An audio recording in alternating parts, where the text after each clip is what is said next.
Donc, les plantes sauvages, voilà, donc l'aspect, alors j'essaye d'avancer un petit peu, voilà. Alors d'abord, je voulais juste aborder rapidement la notion de temps, hein. L'humain, voilà, il est sous sa forme humaine, je dis souvent parce que, voilà, ça va au-delà de la forme humaine, mais en tous les cas, sous sa forme humaine, il est là depuis 3 millions d'années, l'être humain. Et les végétaux sont là depuis plus de 450 millions d'années. Donc, il y a simplement juste faire le parallèle et un petit peu dire que ils ont plus des choses à nous apprendre, eux, que nous, nous en avons à leur en apprendre. Mais ça, je pense que vous êtes déjà convaincus. Mais c'était quand même un petit peu pour vous faire comprendre un petit peu tous ces aspects de notion de temps, hein, et puis aussi sur l'être humain qui est plutôt axé sur un temps linéaire et qui finalement est parfois défini par la naissance et la mort. Et les végétaux ne fonctionnent pas du tout de cette manière-là. Donc voilà, c'était juste vous sensibiliser à ça. Ensuite, je voulais quand même aborder les 9 règles de la cueillette au départ, quand on démarre. Donc vraiment, soyez sûr à 100% de l'identification, ça c'est déjà la base. Hein, ça paraît très évident, mais c'est utile quand même de le rappeler. Évitez les plantes proches des lieux pollués. On verra demain comment, enfin c'est même pas demain, c'est après-demain, comment on va pouvoir aussi se rassurer par rapport à ça et puis surtout comment on procède pour savoir que c'est pas pollué ou que c'est pollué et puis qu'on va pas cueillir du coup. Alors ne déracinez aussi en cas de nécessité, hein, évidemment. Moi, je déracine rarement les plantes, mais parfois on peut en avoir besoin pour faire différentes préparations médicinales, etc., ou même en cuisine, hein. Moi, j'adore. D'abord, j'utilise les plantes en cuisine et je pense que en fait, je parle de cuisine vibratoire, mais c'est vraiment une cuisine aussi de prévention quand on parle de prévention aussi dans la santé. Déjà, de les consommer fraîches, ça fait déjà la différence en tous les cas. Et voilà, donc voilà, cueillez que les racines si c'est en cas de nécessité vraiment extrême. Cueillez 30% maximum de la plante et du secteur. Qu'est-ce que j'appelle la plante? En fait, c'est, voilà, vous prenez, c'est des règles de bonne conduite, vous prenez que 30% hein, des feuilles ou des fleurs, etc. Et sur un secteur, enfin, sur un poste, hein, on va délimiter un petit peu une zone sur à peu près une dizaine de mètres à peu près sur un secteur comme ça, sur un sol. Et on ne va pas aller tout cueillir et puis repartir. Tout content parce on a pillé toutes les plantes du coin. Il faut savoir que les anciens, par exemple, les anciennes cultures, ce qu'ils faisaient, ils attendaient de croiser 2 fois, voire 3 fois la plante avant de l'accueillir. Comme ça, ils étaient au moins sûrs qu'elle se régénérait par la suite. Donc après, préserver l'environnement, hein, pareil, hein, faites attention aux plantes rares et surtout protéger également. Donc ça paraît être du bon sens, mais c'est utile, hein. Tout ça, c'est des règles de cueillette utiles à rappeler. Nettoyer les plantes ou cuisez-les. Alors là, voilà, moi je mange les plantes dans la nature comme ça. Justement, le fait de cueillir dans des endroits où on sait que c'est moins pollué déjà, on a déjà moins de risques, hein. Moi, je suis pas du tout branché sur le fait d'être dans le risque par rapport à ma cueillette. Et d'autant plus qu'après, si on se relie aussi, on le verra la dernière journée, à notre intuition, à notre ressenti, on peut aussi, bien évidemment, se faire confiance dans nos cueillettes. Poser une intention au départ. Moi, quand je pars, voilà, je pose une intention. Souvent, l'intention, c'est de prendre, enfin, de prélever en conscience, c'est-à-dire de prélever que ce que j'ai besoin, ce qui va m'apporter du bien aussi et ce qui va faire aussi du bien à la planète. Et voilà, c'est un petit peu une intention comme ça que je mets toujours. C'est de pas rentrer dans une espèce ouais, de surcueillette ou je ne sais quoi, et partir juste comme ça euh, avec une idée en tête de trouver cette plante-là. D'ailleurs, souvent, vous verrez que si vous cherchez une plante, vous n'allez pas la trouver. Si vous ne la cherchez pas, c'est là que vous allez la trouver. C'est la meilleure façon de faire. C'est que moi, je pars avec juste l'intention de faire les bonnes choses au bon moment et que ça nourrisse moi-même déjà et que ça nourrisse ceux qui vont profiter de ça. Et voilà. Ne gâchez pas, bien évidemment, hein, ramassez que ce que vous avez besoin. Par exemple, aussi, souvent, si on fait, si on prépare aussi nos plantes pour les conserver pour l'hiver, notamment en lactofermentation, en séchage. Après, il y a différentes façons de conserver, hein. Ce n'est pas le but de cette live de ce soir. Mais voilà, prenez pour une année maximum si vous voulez stocker, parce que vous savez que l'année prochaine, vous pouvez recueillir et puis repréparer.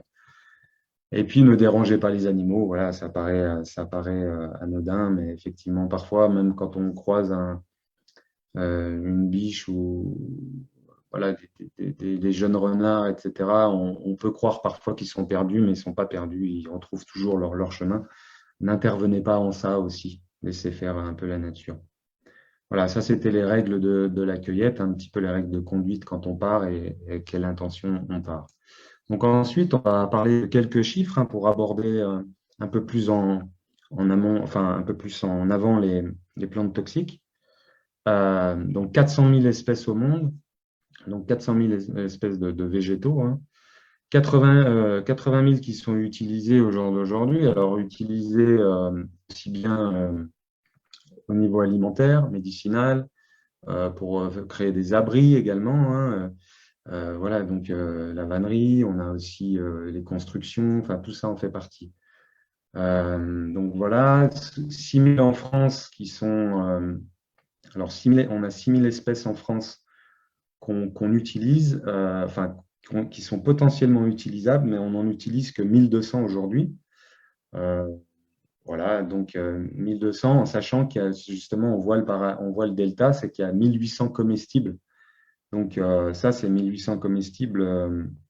Aujourd'hui, très peu de gens connaissent les 1800 comestibles. Moi-même, je ne les connais pas, hein. Je n'ai pas cette prétention de dire que je connais les 1800.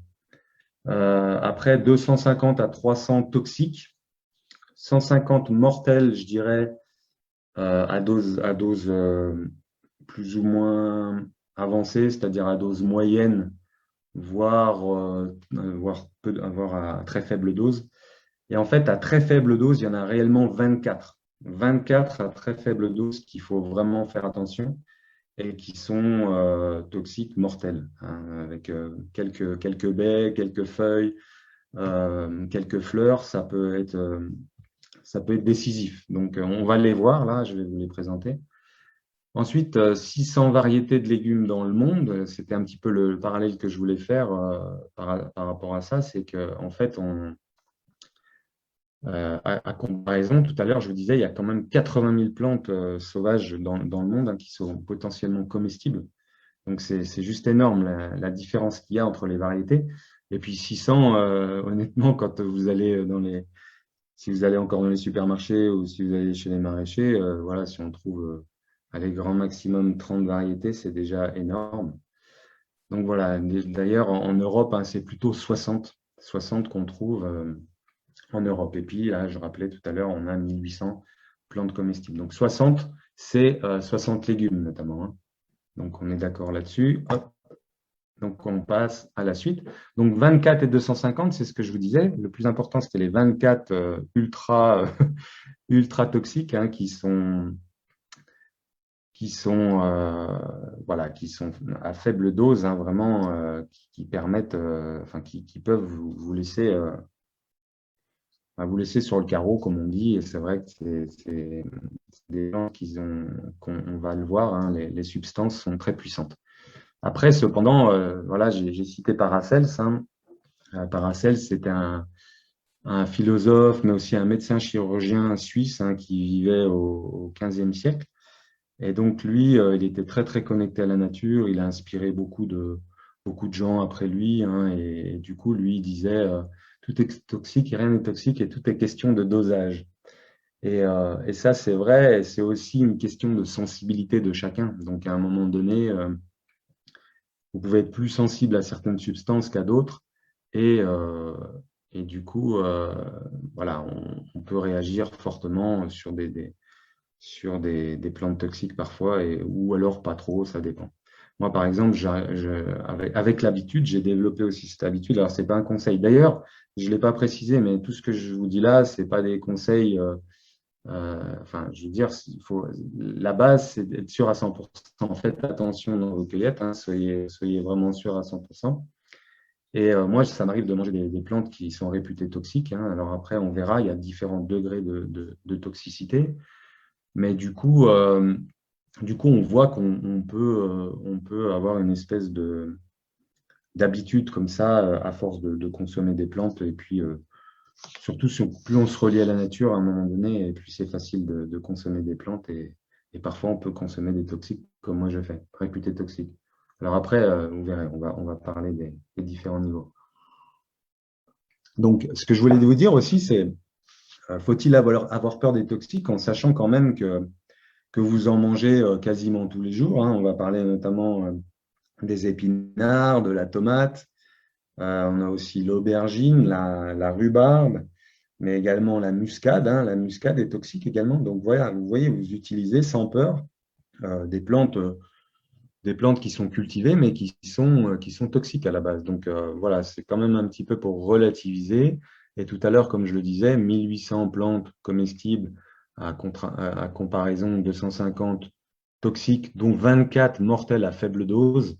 Voilà, il faut quand même relativiser les choses. C'est vrai qu'il y a une peur qui est instaurée au fur et à mesure des années, parce que c'est surtout une perte de connaissance, hein, qui fait qu'aujourd'hui, on n'est pas rassuré avec la nature et d'une manière générale, on voit qu'il y a une coupure assez globale, mais il y a quand même un retour aujourd'hui qui se fait et c'est plutôt une bonne chose.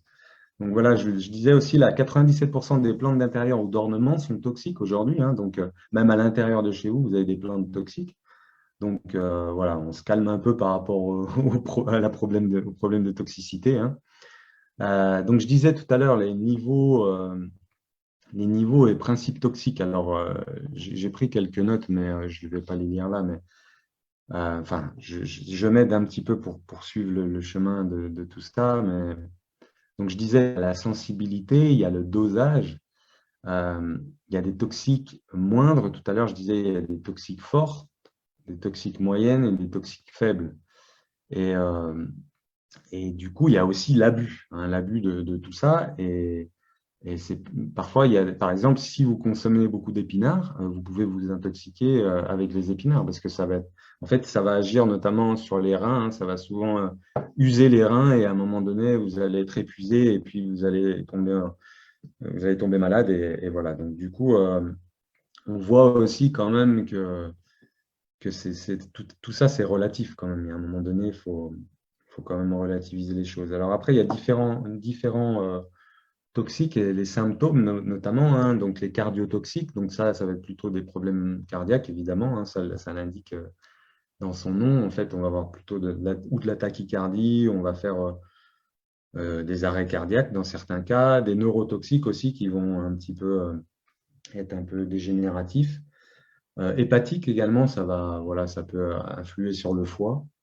Purgatif, donc là, c'est plutôt des diarrhées, hein. Et puis dépressif, ouais, c'est vrai, il y a des plantes, surtout dans la famille des solanacées. Solanacées, c'est la famille des pommes de terre, comme je disais tout à l'heure, ou des tomates. Et c'est la famille où il y a le plus de toxiques d'ailleurs, hein, dans les solanacées. Et donc là, on va retrouver des plantes qui vont vous mettre dans un état dépressif, un peu bas, etc. Donc, il faut savoir, bon, après, les sorcières, avant, ils utilisaient ces plantes-là et ils faisaient des dosages précis pour l'énergie des gens, pour leur faire sortir un peu des envoûtements, des choses comme ça. Donc là, on n'en est pas là, hein, mais je veux dire quand même, c'est qu'en fait, même aujourd'hui, enfin, la pharmacie a récupéré toutes ces molécules de plantes.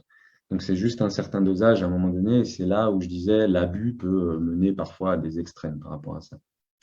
Donc là, il y a 13 familles de toxiques, dans les 24 plus mortels, il y a 13 familles qui sont vraiment à faire attention, hein, notamment, là je les ai listées, vous voyez, il y a les apiacées, les apocinacées, après les célestracées. Alors là, je lis en plus, j'ai mis un fond noir. En fait, si je vous précise ça, j'ai mis un fond noir parce que j'ai l'impression que quand même, au niveau des yeux, c'est plus doux. Mais ça m'empêche un peu de lire quand même.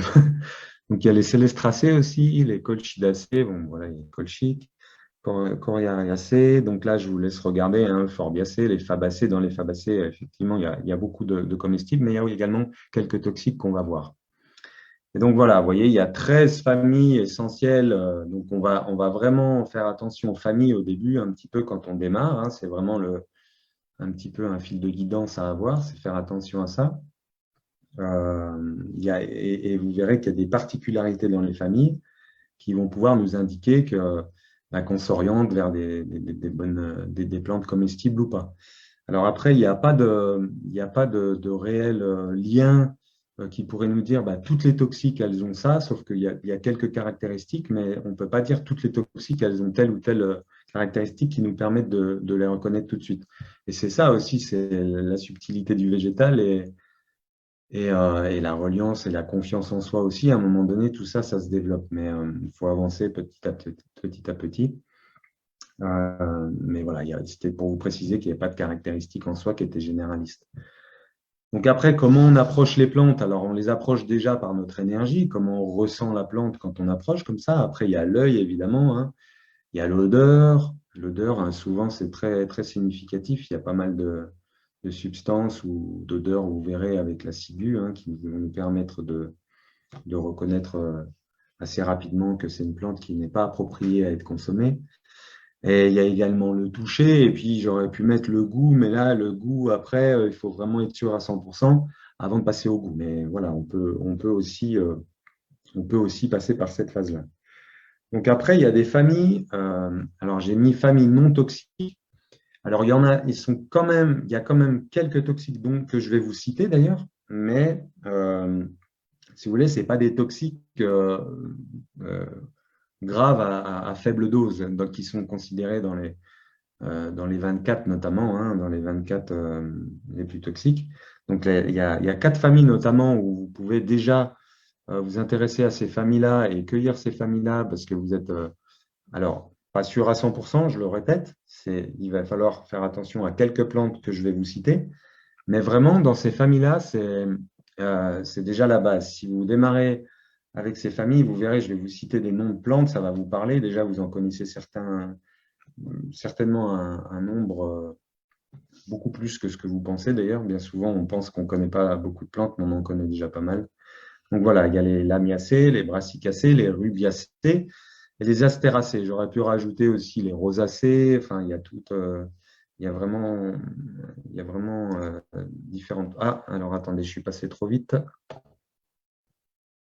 Il y a vraiment différentes familles comme ça qui sont très significatives et qui nous aident vraiment dans la reconnaissance. Ouais, je voulais vous faire un petit exercice. Par contre, alors oui, je vais vous faire un petit exercice quand même. Là, par exemple, si vous regardez ces plantes-là, ça, c'est des plantes de la famille des apiacées. Donc, les apiacées, c'est des plantes avec des ombelles comme ça. Donc, anciennement, les ombellifères. Donc, c'est là où on retrouve la carotte, on retrouve le panais qui est connu. Voilà, on retrouve le cerfeuil, mais on retrouve également des toxiques qui sont considérés dans les 24. Donc là, par exemple, si je vous fais voir cette photo-là, qu'est-ce que ça vous dit? Est-ce que vous voyez des choses ou pas, hein? Donc, déjà, posez-vous la question. Ensuite, je vais avancer un petit peu et je vais vous expliquer la différence. Donc là, on est en présence d'une plante comestible et une plante toxique. Alors, c'est vrai qu'on a l'impression que c'est pareil, sauf que là, je vais vous expliquer. Donc là, j'ai fait une séparation, voilà, pour vous expliquer un petit peu plus. Donc là, par exemple, on peut voir au niveau des tiges, là, hein. Hop, ici, on voit qu'il y a des poils sur ces tiges-là. Donc là, on ne voit pas la plante entière, mais c'est une plante en ombelle, hein, qui monte assez haut, hein. Ça peut monter à peu près jusqu'à même 80 cm, cette plante-là. Et ensuite, ici, on voit qu'il y a des petits, voilà, elle est tachetée de rouge, elle a des petits liserés rouges, et par contre, elle est glabre. Ce qu'on appelle glabre, c'est qu'il n'y a pas de poils. Donc, dans cette famille-là, famille des apiacées, je le dis fréquemment, c'est quelque chose d'assez important. Donc, la famille en ombelle, comme ça, s'il y a des poils, c'est que c'est comestible, potentiellement comestible. Ça ne veut pas dire que parce qu'il n'y a pas de poils, ce n'est pas comestible. Par contre, vous ne pouvez plus vous tromper si vous prenez si vous êtes dans la famille des apiacées et que vous avez des poils sur la tige, vous ne pouvez plus vous tromper. Donc, vous savez que c'est comestible. On s'entend bien, hein. comestibles quand il y a des poils sur la tige. Là, il n'y a plus de poils, donc là, il faut faire attention. Ensuite, là, on voit, par exemple, au niveau des feuilles. Alors, je ne sais pas si vous êtes embêté avec ça, là en bas. Hop. Donc là, on voit les feuilles, elles ne sont pas du tout de elles sont pas du tout composées pareil. En fait, là, c'est des plantes, là, c'est des feuilles composées. Et on voit, elles sont vraiment, elles sont nombreuses en fait. Sur celle-là à droite, hein, ici, là où je passe ma souris, et là, il y en a beaucoup moins. Donc là, on voit qu'il y a quand même une différence. Alors après, il faut avoir un peu l'œil. Moi, ce que je vous conseille aussi, c'est d'avoir une loupe de botaniste quand vous allez dans la nature. C'est très, très utile. Notamment pour voir les poils, parce qu'on ne les voit pas tout le temps à l'œil nu comme ça. Ou suivant l'état de la plante, à quelle période vous allez la découvrir. Donc ensuite, ici, là, on voit, on a des graines qui sont aussi avec des petits poils. Ça fait comme des petits piquants. Et là, ici, quand c'est en graines, c'est beaucoup plus compact et amassé, hein, et là, il y a pas de poils par contre.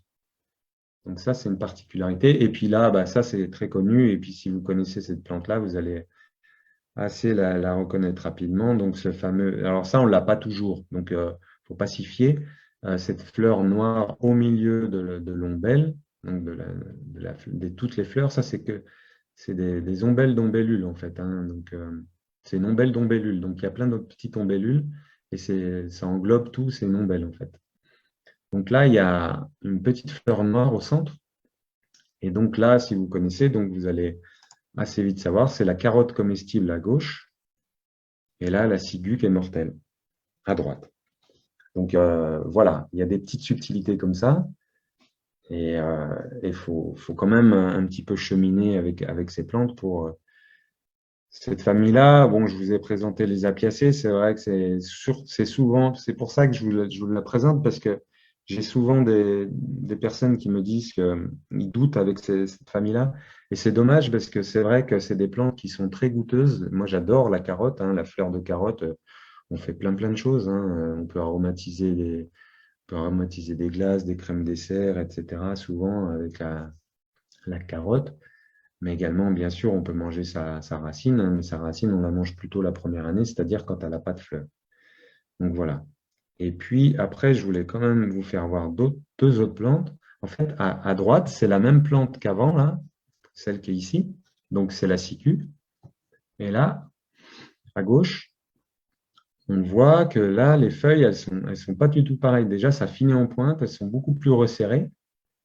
Et là, il y a également des poils sur la tige, hein. Et là, c'est rouge également. Donc c'est rouge comme là, sauf que là, il y a des poils. Donc là, vous pouvez être rassuré.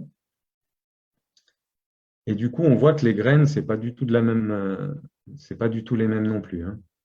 Donc après, c'est vrai que les plantes, quand on chemine comme ça, il faut aussi apprendre à les observer à toutes les périodes pour vraiment déjà entrer en contact avec elles et puis se rassurer par rapport à ça. Et quand on les voit à toutes les périodes, on peut aussi les cueillir à toutes les périodes. Il y a possibilité d'utiliser les plantes à toutes les périodes, hein, les feuilles, les fleurs, les graines. Donc voilà. Donc là, je ne l'ai pas noté, mais à gauche, vous avez le cerfeuil des bois et à droite, vous avez la ciguë, donc qu'on a vu juste avant.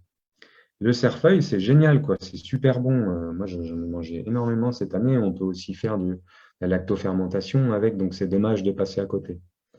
Donc là, souvenez-vous, sur cette famille-là, quand vous avez des poils, hein, c'est que vous pouvez les consommer. Donc, et puis, la particularité également, que je voulais vous indiquer quand même et que j'ai oublié, c'est que sur les plantes toxiques dans la famille des apiacées, c'est qu'il y a l'odeur. Il y a une odeur qui est repoussante, en fait. Elle pue le pipi de chat, on dit, hein. C'est vraiment ça, en fait. Donc là, la ciguë, l'oénante, la ciguë vireuse, la grande ciguë, la petite ciguë, hein, qui sont les quatre principales plantes des apiacées qui sont ultra toxiques. Donc ces plantes-là, elles puent. Donc à un moment donné, si vous froissez la fleur, hein, ou même la feuille, vous allez sentir une odeur, ça va vous repousser. Tandis que la fleur de carotte qu'on a vue juste avant, ou même la feuille, ça a une odeur agréable, bien évidemment. C'est beaucoup plus subtil, en fait. Donc voilà, c'est aussi pour vous faire voir qu'on a différents sens pour pouvoir avancer avec les plantes. Alors, donc les familles non toxiques, donc c'est ce que je vous disais tout à l'heure. Donc les astéracées. Alors dans les astéracées, on trouve quand même quelques toxiques qui sont les sénessons. Alors, les sénessons, alors là, le but de cette conférence, c'est vraiment de vous indiquer les familles et puis comment vous pouvez démarrer. Et après, à vous de faire vos recherches aussi un petit peu pour aller un peu plus loin. Donc, je vous le dis, hein, dans les astéracées, donc j'ai noté parce que je voulais vraiment rien oublier, je le sais, mais je vais quand même noter. Les chardons aussi, donc les chardons bénis, le chardon béni, les sénessons, on va éviter. La pétasite, bien que la pétasite, ça soit plutôt un toxique hépatique, donc on peut la consommer de temps en temps, c'est un petit peu comme le tucilage, hein. Moi, j'en consomme, la pétasite, j'aime beaucoup. Donc ça, c'est les trois qu'il faut faire attention. Donc, les sénessons, tous en général, si vous ne voulez pas vous risquer, voilà, les astéracées, c'est donc les sénessons, le chardon béni, c'est le chardon béni, la pétasite et puis l'arnica. L'arnica à consommer au niveau de la bouche, c'est un petit peu toxique, c'est pas toxique mortel, hein, on n'est pas là-dedans, hein, mais quand même faire un petit peu attention. Alors après, à côté de ça, qu'est-ce que vous avez? Donc les astéracées, en plus, donc, on peut utiliser ses fleurs, on peut utiliser ses feuilles, on peut aussi utiliser euh, les, les racines, hein, notamment dans le cas de la chicorée qu'on a là. Chicorée, le pissenlit, on a la marguerite, on a la pâquerette. Donc là, c'est quand même 11% de la flore d'Europe, hein, et particulièrement aussi en France. Donc là, on a quand même 11% de plantes. Si vous éliminez les quatre que je vous ai cités juste avant, qui nous permettent voilà, de se nourrir déjà. Alors, ce que je voulais préciser aussi par rapport à ça, c'est qu'il y a des plantes qui sont comestibles, mais qui ne sont pas mangées, en fait. Parce que parfois, il peut y avoir aussi des problèmes de texture, mais c'est aussi la façon comment on va les préparer. Est-ce qu'on les prépare cuites ou pas? Est-ce que c'est trop croquant dans la bouche? Est-ce que c'est trop amer? Ça, c'est aussi quelque chose qu'il faut rééduquer. C'est un petit peu tout ce qui est amertume, un petit peu acidité, le manque de sucre, voilà, des choses un petit peu des goûts et des saveurs qui sont inhabituels. Donc c'est ça aussi le fait qu'on ne va pas forcément catégoriser une plante comme comestible, cependant elle est quand même elle est mangeable en fait, hein. Il faut le savoir ça. Donc à un moment donné, voilà.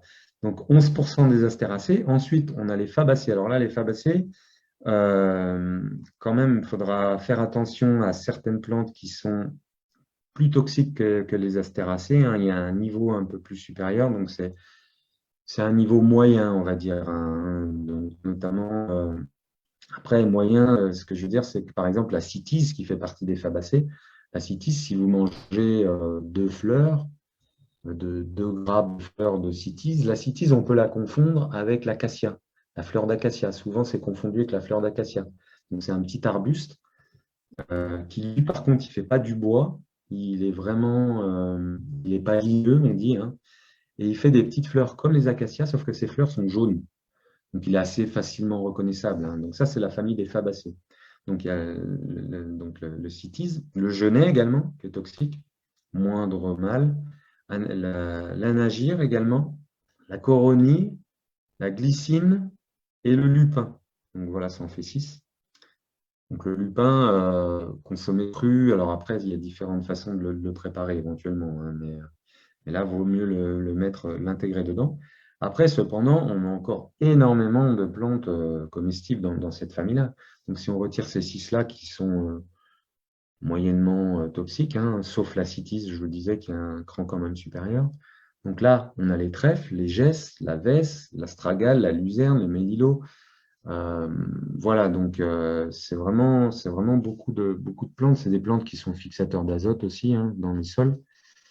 Et par exemple, la luzerne, c'est les fameuses graines germées d'alfalfa que vous achetez dans le commerce et que vous voulez faire germer. Ben voilà, vous prenez des graines de luzerne, c'est la même chose. Donc après, les rubiacées. Donc là, dans les rubiacées, c'est essentiellement des arbustes, des buissons et des lianes, mais on va également y trouver des plantes. Et là, par contre, en toxique, toxique pur et dur, on n'en a pas. Donc on a le gaillet, l'aspérule, hein, qui est plutôt connu, le caféier et le gardénia aussi. Voilà. Donc le gaillet, on l'utilise beaucoup, hein. On peut utiliser le gaillet gratteron, le gaillet blanc, voilà, il y a vraiment tout un tas de plantes très faciles à identifier hein, dans cette famille-là, hein. Donc voilà. Alors ensuite, on a les poacées, donc là, c'est les blés connus, l'orge également qui est cultivé. Les roseaux, moi je consomme les roseaux également, donc cru ou cuit, hein, cru plutôt au printemps et cuit quand c'est en saison un peu plus avancée. Après, on a les bambous, bon, on a le maïs, hein. Donc là, dans cette famille-là, on a la glycérine et l'oulque laineuse qui est toxique. Donc faire attention à ces deux-là. Et cette famille-là, c'est essentiellement des plantes qui sont céréalières également, hein, qui servent à la nourriture humaine. Et du coup, par exemple, le roseau, c'est une plante qui est très très riche en hydrates de carbone. Et donc, c'est du sucre en fait. Il y a beaucoup d'amidon également. Donc, ça apporte beaucoup, beaucoup d'énergie. Ensuite, une famille que j'adore, que j'aime beaucoup et qu'on trouve beaucoup quand même, hein, 2,5%, c'est les lamiacées. Donc, dans les lamiacées, sauf la germandrée petit chêne et le scutellaire, donc je vous laisserai rechercher. Donc, scutellaire et germandrée petit chêne, ces deux plantes-là, il faut s'en méfier un peu, voilà, suivant le niveau de toxicité et la tolérance. Voilà, faire un petit peu attention. Donc, c'est ces deux plantes-là qu'il faut faire attention. Donc, après, on a beaucoup, beaucoup de plantes dans la famille des lamiers, hein, donc à vous d'expérimenter et de découvrir ça. Donc, c'est souvent une plante, c'est souvent une famille là où il y a les aromatiques, hein. Donc, le thym, là, je l'ai précisé, la sauge, l'origan. Moi, ce que j'aime beaucoup, c'est le lierre terrestre, les pierres des bois, la mélisse, la prunelle, lamier pourpre, lamier jaune, lamier blanc. Enfin, il y a tout un tas de plantes qu'on peut découvrir dans ces familles-là. Donc, vous voyez. Après, les brassicacées, sauf la giroflée des murailles, donc il n'y en a qu'une là, dans les brassicacées, auxquelles il faudra faire attention. Donc, les brassicacées, c'est plutôt la famille des choux, anciennement les crucifères. Donc là, il y a beaucoup de plantes aussi. Donc, on peut faire donc il y a la moutarde, hein, notamment souvent avec les graines de brassicacées, on va l'expérimenter des moutardes. Donc, il y a l'alière, la moutarde, la bourse à pasteur, le brocoli sauvage, la cardamine et le cresson éventuellement, mais il y en a encore plein, plein d'autres que je vous laisse découvrir. Donc voilà, on voit quand même que là, ça fait quand même 29%, là, juste avec ces familles principales-là. Alors, on en a 12, hein, 12 très, très présentes hein, en France. Je ne vous ai pas fait toute la liste parce qu'après, bien évidemment, c'est un peu plus dégressif. Euh, mais, euh, mais déjà, sur ces familles-là, vous avez un potentiel qui est juste énorme. Vous pouvez faire, vous pouvez manger, quoi, vous pouvez vous nourrir. Là, 29%, ça fait un peu plus ouais, ça fait 400 plantes, quoi. Plus de 400 plantes déjà comestibles. Et puis, quand on parle de comestibilité, j'insiste, on parle aussi de médicinal, hein. Donc, toute plante comestible est également médicinale. L'inverse n'est pas toujours vrai parce qu'on utilise des plantes médicinales à un dosage bien précis qui permettent de la rendre moins toxique ou de la mélanger avec d'autres plantes. Donc voilà. En tous les cas, tout ce qui est comestible est médicinal, même vos légumes hein, que vous mangez. Donc ça, c'est important de le préciser. Alors, on va bientôt arriver au bout. Donc là, quelques conseils que je voulais vous donner aussi par rapport à tout ça. C'est donc intégrer petit à petit les plantes dans votre quotidien, hein. Ça, c'est déjà une clé, hein. Souvent, je conseille, commencer avec les basiques, hein. Bon, là, on ne les a pas vus, mais il y a les orties, hein. On aurait pu parler aussi des plantains, hein. Voilà, des plantains qui sont aussi très présents. Mais les pissenlits, vraiment dans la famille des astéracées, vous avez beaucoup de plantes. Tous les pissenlits sont comestibles. Je veux dire, vous avez la lampsane également, hein. Vous avez vraiment tout un tas de plantes que vous pouvez intégrer de façon rapide et facile. Et ça vous permet vraiment voilà, de vous en imprégner et puis de les intégrer dans votre vie au fur et à mesure. Après, j'ai précisé, j'ai marqué cherchez par vous-même ou accompagné d'un expert des informations sur vos découvertes. Alors là, c'est juste que quand vous découvrez une plante, donc assurez-vous à 100% déjà qu'elle est comestible et puis allez plus loin dans vos recherches. Alors là, on parlera plus de l'aspect intuitif sur la dernière journée, mais dans vos recherches, peut-être au niveau gustatif, peut-être les gens qui ont fait des expériences dessus, enfin avec, dans des recettes, etc. Voir sur quel impact elle a. Soyez curieux aussi avec les plantes, parce que ça, c'est important d'être curieux pour avancer. Ensuite, je vous ai mis 3 livres essentiels que moi j'utilise encore aujourd'hui, hein, euh, pour pour les plantes toxiques, notamment pour reconnaître les plantes toxiques qui sont très pratiques. Donc, c'est Plantes sauvages comestibles et toxiques de François Coupland. Après, il y a Des plantes toxiques qui soignent de Jacques Florentin. Alors là, il parle des plantes toxiques qui soignent et il parle aussi, il y a des comestibles dedans, donc c'est très intéressant. J'aime beaucoup ce livre. Ensuite, il y a le petit atlas des plantes, hein, donc identifier 80 espèces communes de Denis Richard. Donc voilà. Et après, je vous ai mis 2 sites également. Alors ça, très important, c'est que, alors je vais voir si j'avais mis quelque chose sur la suite. Non.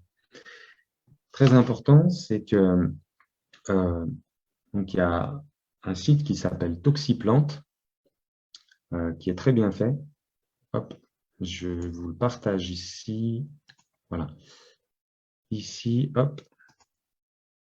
Là, on a Toxiplante. Donc là, vous avez vraiment toutes les plantes qui sont répertoriées. Et là, vous pouvez regarder vraiment tout un tas de paramètres. Là, par exemple, la conite napelle qui est dans les 24 plus toxiques.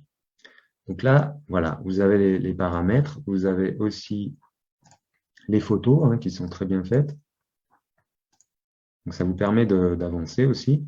Voilà, et toutes voilà, les données pharmacologiques, etc. Donc ça, c'est plutôt un site intéressant. Et puis, hop, le dernier site que je vous avais, c'est oh là, pardon, je suis en train de bouger. Conservation nature et plantes. Donc là, ici, par exemple, là, donc je vous laisserai le lien, hein. Ici, vous allez sur plantes toxiques. Et puis là, vous avez aussi, voilà, vous allez voir, c'est très, très bien fait. Hop, je me sers d'outils qui existent déjà, hein. Bien que moi, j'ai développé aussi des herbiers dans mon programme, dans ce que je propose. Sur l'espace en ligne, j'ai tout un tas d'outils que j'ai développés aussi par rapport à mon expérience et à ma pratique. Mais là, ça ne sert à rien de réinventer des choses qui existent déjà.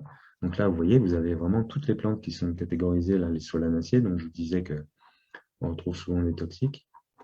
Donc là, voilà, donc vous avez vraiment tout un tas de plantes. Et si vous cliquez dessus, hop, ça vous ouvre une fiche, hein, et ça vous donne vraiment tout un tas de choses intéressantes. Et puis, pour finir, je vais vous donner aussi en lien de cette vidéo, hop, excusez-moi, petit livret où là, j'ai répertorié les 24 plus toxiques et vous verrez, je vous ai mis les liens dessus, là, qui vous ramènent vers Toxiplante. Donc là, c'est les plantes dont je vous parlais qui font partie des 24 plus toxiques et qu'il faut faire attention, un petit peu par ordre de toxicité, on va dire. Après, c'est vrai que dans mon programme, j'ai répertorié aussi toutes les plantes toxiques. J'ai un document où il y a les 250 plantes toxiques et où je renvoie aussi vers des liens, hein, de complémentaires pour avoir des informations et mieux les identifier. Ça ne sert à rien de réinventer des choses. Et puis, je vous parle aussi dans ce petit document que faire en cas d'empoisonnement. Et puis, dernièrement, j'avais fait notamment une vidéo là-dessus, sur l'empoisonnement. Voilà, avoir un peu de charbon végétal si vous êtes dans la nature. Également, l'argile, hein, qui va vous aider. Et après, il y a les centres antipoison. Donc, je donne un peu tous les centres antipoison en Europe, hein, que vous avez besoin. Mais bon, on va pas trop non plus se compliquer la tâche. Et puis, on sait qu'il y a beaucoup plus de comestibles que de toxiques. Et l'idée, c'était vraiment de vous communiquer ça et de vous rassurer par rapport à ça. Et voilà. Donc, je vous souhaite d'avancer en ça. Et donc, on a terminé, hein. Je vais vous laisser tranquille. Et je vous remercie beaucoup de votre attention. Alors, j'ai vu qu'il y avait quelques messages. Oui, la farine de lupin. Alors là, je ne voulais pas répondre aux questions ce soir. Je répondrai dans la dernière journée. Mais il faut savoir que c'est un peu comme le ricin, par exemple. Le ricin qui est très toxique. Le lupin, c'est la même chose. En fait, on arrive à extraire la molécule.